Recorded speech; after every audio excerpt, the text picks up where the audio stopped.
Alice Bourbier était âgée de 32 ans. Elle vivait à Bourgeville depuis sa naissance. Alice n'avait pas vraiment eu de chance avec les hommes. Elle vivait avec Marc depuis 3 ans et celui-ci la battait. Sa situation était terrible pour elle.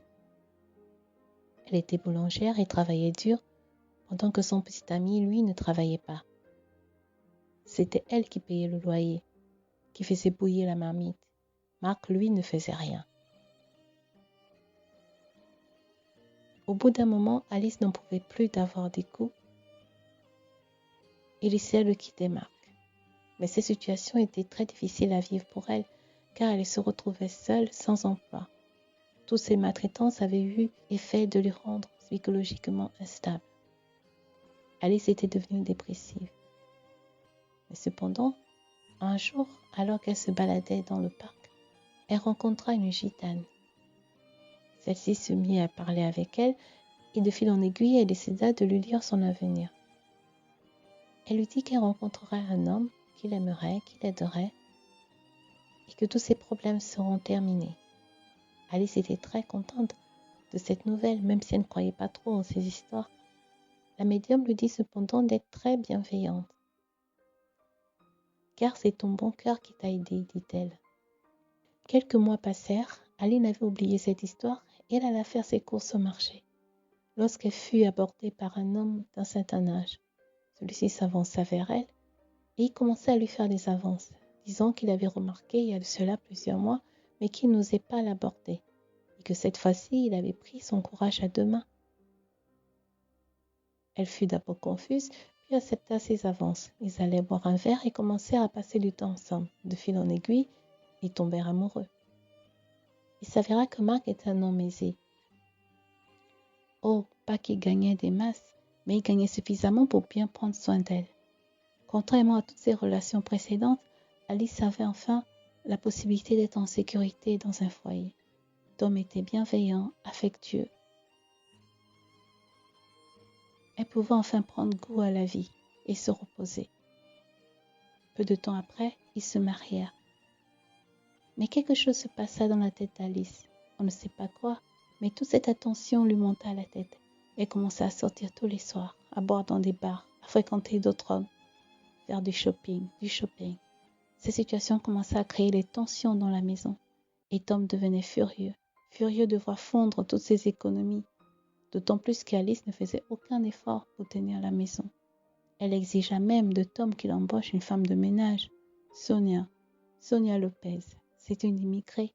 Elle avait 3 enfants dont elle avait la charge exclusive. C'était une bosseuse, le genre de femme qui n'a pas peur de se retrousser les manches. Elle était reconnaissante d'avoir un tel travail. Dès que Sonia fut présente, Alice en profita pour mener encore bon train. Elle était de plus en plus absente de la maison.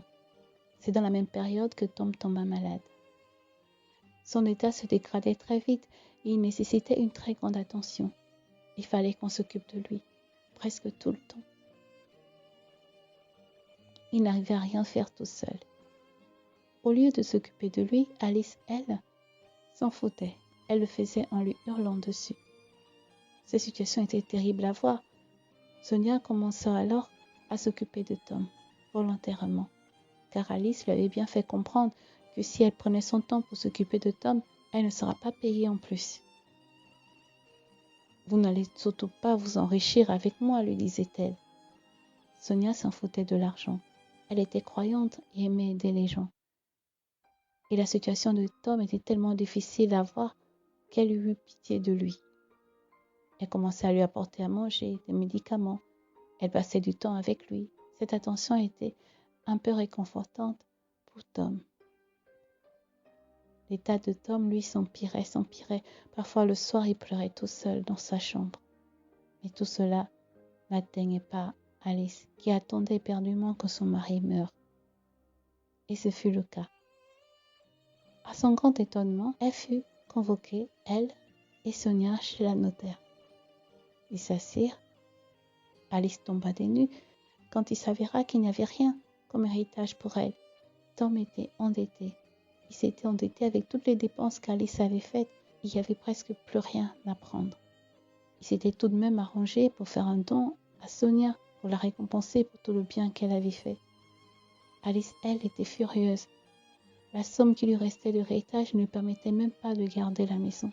Elle dut quitter les lieux. Elle se retrouva alors au point de départ. Pire encore. Et elle pensa, je récolte ce que j'ai semé. Merci d'avoir écouté notre histoire. N'oubliez pas de liker, de commenter et de vous abonner à notre chaîne pour plus d'histoires. Merci. Au revoir.